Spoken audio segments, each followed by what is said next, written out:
మొన్న మంగళవారం నాడు చందానగర్లో ఉన్న ఖజానా జ్యువెలరీ షాప్లో దొంగలు పడి సొమ్ములన్నీ ఎత్తుకుపోయిర్రు అనే ముచ్చట చూపించినాం కదా. ఆ గొగ్గ దొంగలను పట్టుకుంటానికి పోలీసోళ్ళు సపరేట్ టీములు పెట్టి ఎంకలాడితే కొందరు పట్టుబడ్డారట. మరి గా ముచ్చట ఏందో అరుచుకొని వద్దాం పారు సరే. మొత్తానికి ఖజానా జ్యువెలరీ దొంగలను పట్టేసిర్రు పోలీసోళ్ళు. మంగళవారం దొంగతనమైన కాడ నుంచి కాకీలు స్పెషల్ టీంలుగా విడిపోయి రంగంలోకి దిగిర్రు.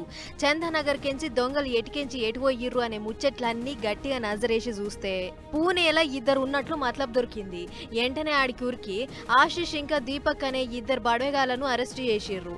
ఇదే ముచ్చట మీద మాదాపూర్ డీసీపీ వినీత్ సార్ మాట్లాడుకుంటా కేసులో ఇంకెంత మంది ఉన్నారు, వాళ్ళ కథ ఏంది అనేది చెప్పుకొచ్చిండు. ఇంకా 5 మనం పట్టుకోవాల్సి ఉన్నది. దాంట్లో ఒకడు మేజర్ ఉన్నాడు. అతని మీద 10 కేసులు ఉన్నాయి. 2 మర్డర్ కేసులు, 2 అటెంప్ట్ మర్డర్ కేసు, దాంట్లో రాబరీ కేసు అండ్ డకాయితీ కేసులు కూడా ఉన్నాయి. దాంట్లో ఈ సేమ్ మోడస్ ఆపరెండి జ్యువెలరీ షాప్స్ మీదే కూడా చేయడం ఒక 3 ఇన్స్టెన్సెస్ ఉన్నాయి. Same team. ఏంటిరా, బీహార్ రాష్ట్రానికి చెందిన ఓ 7 మంది బద్మాష్ గాళ్ళు ఓ ఉడ్డీ లెక్క మోపయ్యి ఈ కథ చేస్తుర్రు. అందుకోసం తుపాకులు, కత్తులు, కటార్లన్నీ బీహార్లనే కొని బయలుదేరిర్రు. వాళ్ళ పని ఒక్కటే, బంగారం దుకాణాలకు సూటి పెట్టుడు, అందిన కాడికి అంతకపోవుడు, ఇదే పని. అయితే ఇంకో 5 మంది వివరాలు కూడా దొరికినాయి. వాళ్ళను ఎంత దబ్బినైతే అంత దబ్బిన పట్టుకొస్తామని చెప్తుర్రు పోలీసోళ్ళు. పట్టుబడ్డ 2 కాడ బంగారు పూత పూసిన 900 గ్రాముల వెండి గొలుసులు స్వాధీనం చేసుకుర్రు.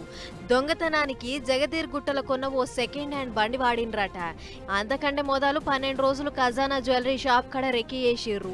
దీంతో పాటు ఇంకో 2 వేర్వేరు దుకాణాలు కూడా పోతం పెట్టాలి అని అనుకున్నారట. గాని ఇదైతే సెక్యూరిటీ గట్టిగా లేదు, పారిపోతానికి హల్కా ఉందని దీనికి సూటి పెట్టిర్రని చెప్పుకొచ్చిండు డీసీపీ సారు. పెద్ద ముచ్చట ఏందంటే దొంగతనమైన రోజు మేనేజర్ లాకర్ తాళం ఇంటికాడ మర్చిపోయిండట. ఒకవేళ ఆ తాళం గనక ఉండుంటే కిలోల కొద్ది బంగారం లూటి అవ్వు.